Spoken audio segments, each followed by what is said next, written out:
دم مٹنے والا ہے، لیکن ایک ذات ایسی ہے جو ہمیشہ سے ہے، ہمیشہ رہے گی، ازل سے ہے، ابد تک رہے گی، اس پر کبھی فنا طاری نہیں ہو سکتی۔ پوری کائنات میں بادشاہت اسی ذات کی ہے، پوری کائنات میں سلطنت اسی ذات کی ہے، اس ذات کا یہ کلام ہے، تنزیل من رب العالمین۔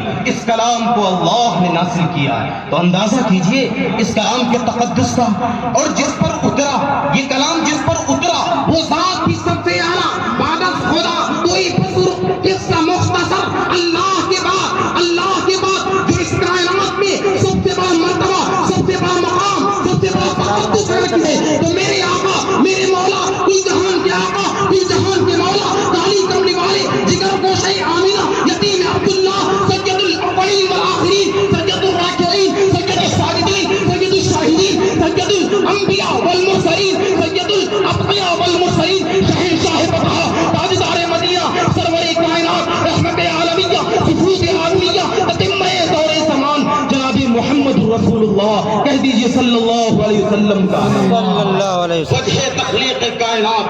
اللہ نے قرآن میں جب اپنا تعارف کرایا تو فرمایا الحمدللہ رب العالمین، تمام تعریفیں اس رب کائنات کے لیے ہیں جو تمام جہانوں کا رب ہے۔ پھر اپنے محبوب کا تعارف کرایا، اپنے محبوب کی رحمت کی وسعت کو بیان کیا، فرمایا وما ارسلناک الا رحمتا للعالمین، تمام جتنے بھی عالم ہیں، تمام عالموں میں رحمت آپ کی۔ ادھر بھی عالمین ہے، ادھر بھی عالمین ہے۔ آئیے مفسرین کے پاس چلتے ہیں، چنانچہ عالمین کی تشریح بہت سارے مفسرین نے کی کہ جنات ایک عالم ہے، انسان ایک عالم ہے، اس طریقے سے ہزاروں لاکھوں مخلوقات ہے۔ اگر ہزاروں لاکھوں مخلوقات کو پالنے والا رب ہمارا اللہ ہے تو ان تمام مخلوقات کے لیے رحمت محمد رسول اللہ۔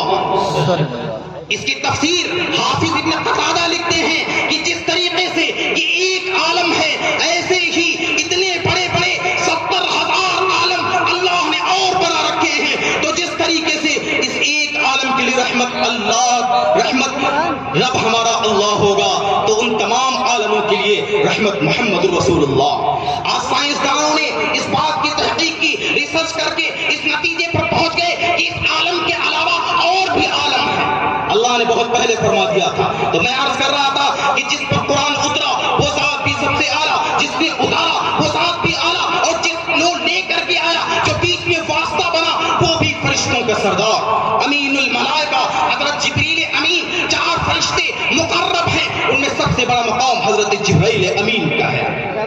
میرے محترم بزرگوں، دوستوں، یہ قرآن کریم ہے، اس کا تقدس کون بیان کر سکتا ہے؟ ایک وہ وقت تھا کہ جب یہ قرآن نازل ہوا تو عرب کے بڑے بڑے فصحا، بڑے بڑے بلاغا، بڑے بڑے ادبا جو فی البدی اشعار کہا کرتے تھے، انہوں نے قرآن کو چیلنج کیا۔ انہوں نے قرآن کے بارے میں کہا کہ یہ اللہ کا کلام نہیں ہے، یہ محمد اپنے پاس سے گڑھ کر پھر سناتے ہیں۔ جب اللہ نے یہ ان کی بات سنی تو اللہ نے کلام مجید میں کھلا چیلنج کیا، وَإِن كُنتُمْ فِي رَيْبٍ مِّمَّا نَزَّلْنَا عَلَىٰ عَبْدِنَا فَأْتُوا بِسُورَةٍ مِّن مِّثْلِهِ۔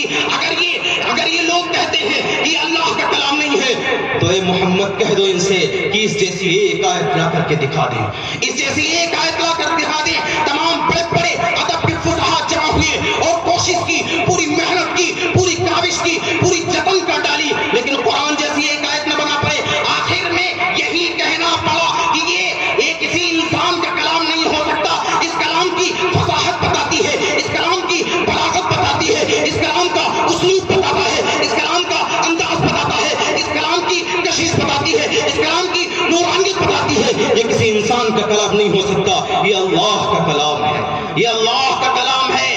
اور یہ وہیں تک چیلنج نہیں تھا، یہ قیامت تک کے لیے چیلنج ہے۔ ہر زمانے میں قرآن پر انگلی اٹھانے والے آتے رہتے ہیں، تاریخ کا حصہ بن جاتے ہیں۔ کسی کی محنت اور کسی کی کوئی کوشش کامیاب نہیں ہوتی۔ اللہ نے خود قرآن کریم کے بارے میں فرمایا کہ ہم نے قرآن کو نازل کیا اور ہم اس کی حفاظت کریں گے۔ ہر دور میں قرآن کے اوپر انگلی اٹھانے والے آئے۔ ایک دور تھا امام احمد ابن حنبل رحمۃ اللہ علیہ کا، اس زمانے میں لوگوں نے کلام خداوندی کو مخلوق کہا۔ اس وقت جو مرد مجاہد قرآن کی حفاظت کے لیے نکلا امام احمد ابن حنبل تھا، جس نے اپنی پیٹھ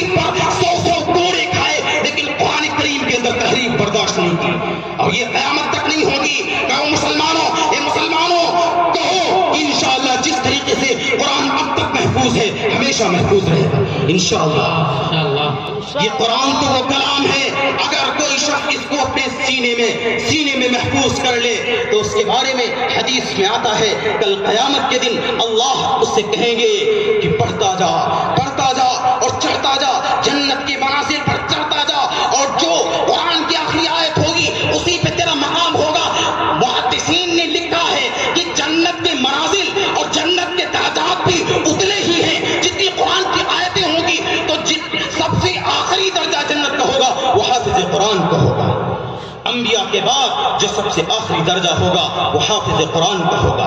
حدیث میں آتا ہے جو حافظ ہوتا ہے اللہ اس کے سینے میں نبوت کو لپیٹ دیتے. وہ نبی نہیں ہوتا لیکن نبوت اس کے سینے میں لپیٹ دی جاتی ہے. یہ تو حافظ قرآن کا مقام ہے. اور حافظ قرآن کے ماں باپ کا کیا مقام ہوگا؟ سنو نبی کی حدیث سنو. نبی نے فرمایا کہ جس کا بچہ حافظ قرآن ہو جائے کل قیامت کے دن جب نفسی کا عالم ہوگا ایک دوسرے سے بھاگ رہے ہوں گے. پسینے کی شدت اور پیاس کی شدت اتنی ہوگی کہ سب کی زبانوں پر نکلے گا العطش العطش العطش، ہائے پیاس ہائے پیاس. حتیٰ کہ انبیاء بھی کہیں گے نفسی نفسی نفسی یقول آدم، نفسی نفسی یقول عیسیٰ، نفسی نفسی. تمام انبیاء نفسی نفسی کہہ رہے ہوں گے. لوگ پسینوں میں ڈوبے ہوئے ہوں گے. اللہ اس بھیانک منظر میں اور اس ہولناک منظر میں حافظ قرآن کے ماں باپ کو سونے اور چاندی کے ٹیلوں پر بیٹھائے گا.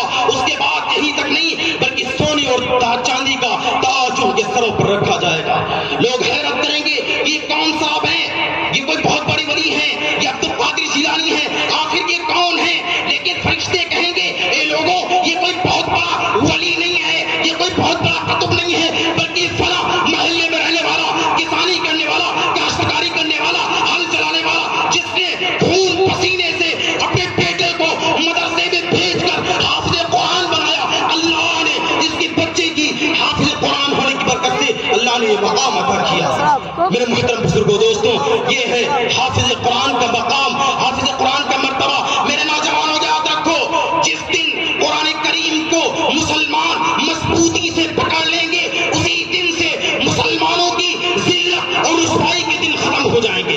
آج جو مسلمان ذلیل و رسوا ہو رہا ہے، بیچ چوراہے پر مارا جا رہا ہے، حالات آ رہے ہیں، اس کی صرف وجہ یہی ہے کہ ہم نے قرآن سے اپنے رشتے کو کمزور کر لیا ہے. قرآن سے اپنے رشتے کو کمزور کر لیا. شیخ الہند حضرت مولانا محمود الحسن دیوبندی رحمت اللہ علیہ جو سب سے پہلے شاگرد ہیں دارالعلوم دیوبند کے، ان سے جب وہ مالٹا کی جیل سے آئے تو انہوں نے علماء کو جمع کیا اور کہا آج میں تم سے بہت اہم بات کہنے جا رہا ہوں. میں نے مالٹا کی جیل میں رہ کر کے یہ بات محسوس کی ہے کہ آج مسلمان پریشان کیوں ہیں، آج مسلمان در در کی ٹھوکریں کیوں کھا رہا ہے، آج مسلمان بیچ چوراہوں پر کیوں مارا جا رہا ہے، آج مسلمانوں پر ظالم حکمراں کیوں مسلط ہو گئے ہیں. اس کی وجہ کیا ہے؟ شیخ الہند نے دو وجوہات بیان کی. فرمایا پہلی وجہ یہ ہے کہ مسلمانوں کا اکثر طبقہ قرآن کریم سے اپنے رشتے کو توڑ رکھا ہے، قرآن کریم سے جاہل ہیں، قرآن کریم پڑھنا نہیں جانتے. اسکول اور کالجوں کی ڈگریاں حاصل کر لیتے ہیں، اسکول اور کالجوں میں جا کر کے اپنی پڑھائی مکمل کر لیتے ہیں، لیکن قرآن کریم کو ناظرہ بھی نہیں پڑھ پاتے. ایک وجہ اس کی یہ بیان کی شیخ الہند نے، اور دوسری وجہ بیان کی کہ مسلمانوں کا آپس میں اختلاف، آپس میں جھگڑا، آپس میں لڑائی، آپس میں ایک دوسرے کی حسد، آپس میں ایک دوسرے سے جلن، یہ وہ چیزیں ہیں جنہوں نے مسلمانوں کو پسماندہ کر دیا، مسلمانوں کو تباہ کر دیا. اس لیے میرے نوجوانوں میں کہتا ہوں کہ جس طریقے سے تم اسکولوں میں جاتے ہو، تم کوچنگ کرتے ہو، تم بہت سارے سبجیکٹ کی کوچنگ کرتے ہو، سائنس کی کوچنگ کرتے ہو، تم اسی طریقے سے ریاضی کی کوچنگ کرتے ہو، میتھ کی کوچنگ کرتے ہو، ایسے ہی تمہارے اوپر ضروری ہے تم کسی حافظ کے پاس قرآن کریم کی کوچنگ کرو، قرآن کریم کو ناظرہ پڑھو، قرآن کریم کو تجوید کے ساتھ پڑھو، ورنہ وہ دن دور نہیں کہ یہ بھی وہ حالات آ جائیں مسلمان پر، اللہ نہ کر جو ناگفتہ بھی ہو.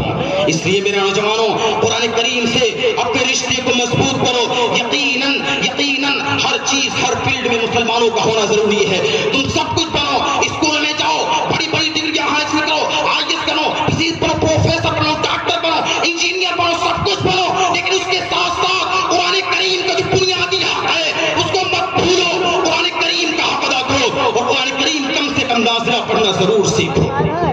اللہ تعالیٰ ہم سب کو کہنے سننے سے زیادہ عمل کی توفیق عطا فرمائے. بڑے علماء موجود ہیں، میرا کہنا بڑے ہی